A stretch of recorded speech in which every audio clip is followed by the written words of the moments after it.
You can treat most vaginal yeast infections with an over-the-counter vaginal cream or suppository. You can buy these non-prescription products at most large drugstores and supermarkets. Many yeast infection treatment doses come in 1-day, 3-day, and 7-day strengths. Many of the over-the-counter vaginal creams and other products you can buy have the same ingredients to fight a yeast infection as the medication your doctor might prescribe, but in less concentrated doses. Vaginal creams. Vaginal creams go inside the vagina to kill off the yeast that cause yeast infections. Sometimes called antifungal creams, these products usually come with an applicator that measures the right dose. Common examples: clotrimazole, butoconazole, miconazole nitrate, deoconazole. Read all package directions carefully first. Some vaginal creams can be messy and leak out of the vagina during the day, so you'll only want to use them at bedtime. Some of these products may come with a cream that you put on the opening of the vagina and surrounding tissue, called the vulva, and not into the vagina. This type of cream may ease itching and treat the skin tissues, while the vaginal antifungal cream treats the yeast infection. Third-party ad content. When you use a vaginal cream that's soil-based, you may need to use birth control that's not a condom or diaphragm, or skip 6. The oil in the cream could damage the latex in a condom or diaphragm. Tablets and suppositories. Some of the same medications, such as clotrimazole and miconazole, that are in vaginal creams are available as vaginal tablets or suppositories to treat yeast infections. You insert these into the vagina and let them dissolve. Some brands call them ovules because they're oval-shaped. These products often come packaged with a plastic inserter that helps you insert the medication into the vagina. One benefit of a suppository is that it's less messy than a vaginal cream, and less likely to ooze out during the day. Another benefit of tablets or suppositories is that you use the doses for fewer days, so you get symptom relief sooner. Safety tips. Before you use any of these products, you need to know for sure that you have a yeast infection, not a different condition. See your doctor if you're not sure, because using the wrong medicine can make an infection harder to diagnose. Always follow the package directions exactly. Pay special attention to how often to use the product, and how much to use. You need to get those two things right, because the dose targets the growth cycle of the yeast. Complete the whole treatment, even if you feel better. Antifungal medications can affect some drugs. Talk to your doctor or pharmacist before taking an antifungal if you are taking other medications. No matter which yeast infection treatment you try, see your doctor if your symptoms don't clear up after you finish treatment.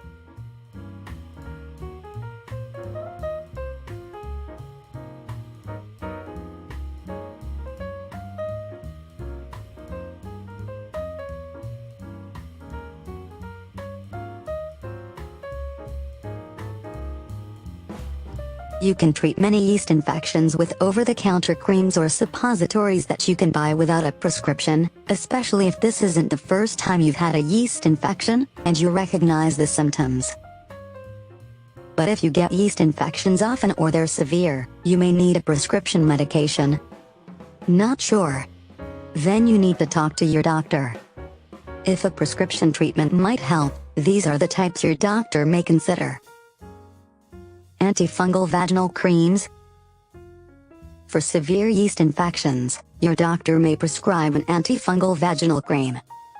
She may also prescribe a steroid cream for a few days to ease more severe inflammation, redness, and soreness of the opening of the vagina and the surrounding tissue, called the vulva. Vaginal creams usually come packaged with an applicator that helps you measure the right dose. A range of yeast infection medications are available without a prescription. Some are creams you apply inside the vagina. Others are suppositories or vaginal tablets you place in your vagina and let dissolve. Common examples of creams available over the counter include clotrimazole, Lotrimin and Miselex, miconazole, Monistat and Micotin, dioconazole, Vagistat 1. There are also creams that cover different strains of yeast and are only available with a prescription. Turconazole, Tarazole, butoconazole, Ginazole 1.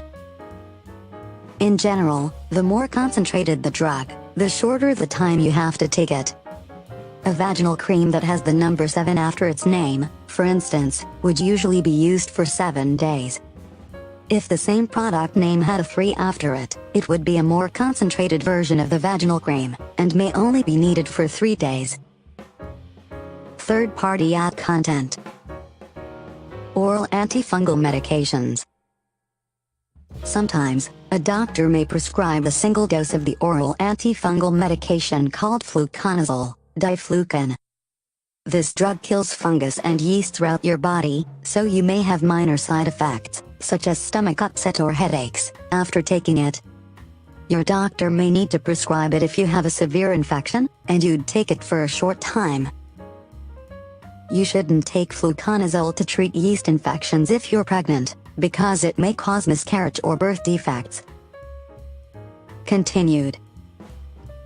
Medication tips. Take the full course, meaning, use all the pills or creams as prescribed, even if your symptoms go away before you run out of the medicine. Keep in mind that vaginal creams, vaginal tablets, and suppositories contain oil, which can damage condoms and diaphragms. So you'll need to use another birth control method or not have sex during treatment, if you don't want to get pregnant. Never take any medication, or even use a non-prescription vaginal cream, while pregnant without first talking to your doctor. When to call your doctor. Make the call if your symptoms don't disappear after you finish taking all your medicine as prescribed. See your doctor if you have 4 or more vaginal yeast infections in 1 year. Your doctor may call this recurrent vulvovaginal candidiasis. It's not common, but if you have it, you may need to take an antifungal medication for up to 6 months. Frequent, repeated yeast infections can also be a sign of a resistant strain or more serious condition, including untreated diabetes. Your doctor can find out what the problem is. Also call your doctor or pharmacist if you have any questions about your prescription, and how to take your medicine.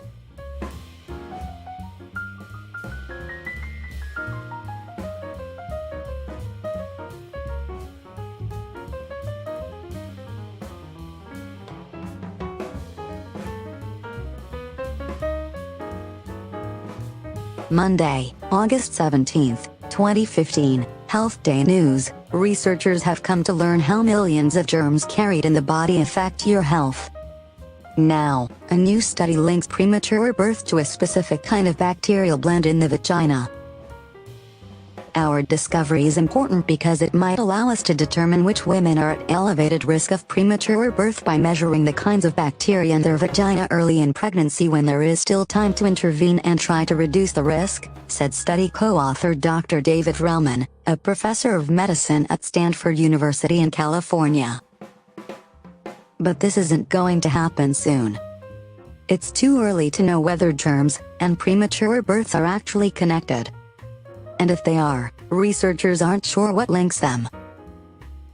Premature delivery is a hugely important problem in the US and elsewhere around the world because of the increased likelihood of death or disability, Relman said. About 450,000 infants are born prematurely, more than 3 weeks early, each year in the United States, the researchers said in background notes.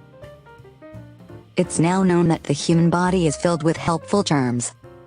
These microbes outnumber cells at least tenfold and provide a variety of benefits, including protection from germs that can make people sick. said study lead author Dr. Daniel DiGiulio, a research associate and clinical instructor in medicine at Stanford. In the new study, researchers examined germs from the guts, mouths and vaginas of 49 women. Samples were taken weekly during pregnancy, and monthly for up to a year after birth. 15 of the women delivered prematurely. Third-party ad content. Those who gave birth prematurely were more likely to have had greater bacterial diversity in the vagina, the study found. Women were especially likely to give birth prematurely if they had this pattern of bacteria for several weeks. In some cases, the diverse germ community existed relatively early during pregnancy, DiGiulio said. This is important because for over half of pregnant women who develop spontaneous preterm birth, were never able to predict that their baby will be born prematurely or to determine in retrospect why that happened, he said. Continued. One theory is that the germs set off the body's immune system, which releases proteins related to swelling and prompts labor, DiGiulio said. Many of these proteins, such as a group of related molecules called cytokines, are also thought to play a role in the initiation of a healthy labor at term, he said. Dr. Joseph New, a professor of neonatology at the University of Florida College of Medicine in Gainesville, cautioned that the study findings are limited.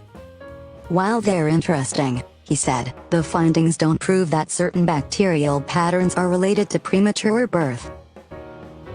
The data is preliminary, the number of subjects studied is small, and the lack of a clear mechanism of how altered vaginal microbes may cause preterm birth will require considerable additional research, New said. Vaginal bacteria testing may one day become routine, but there's not enough evidence to support it now, he said. Eventually, an antibiotic treatment might come along to adjust the makeup of bacteria in the vagina, he said. It is entirely possible and even likely that some form of microbial therapy will be developed in the future that will lower the risk of premature birth, New said. Dr. Molly Stout, an assistant professor of maternal fetal medicine at Washington University in St. Louis, agreed that the study findings have potential to change practice. All of this understanding and knowledge will hopefully lead us down a path to design better tests and treatments for preterm birth, she said. The study is published in the August 17 issue of Proceedings of the National Academy of Sciences.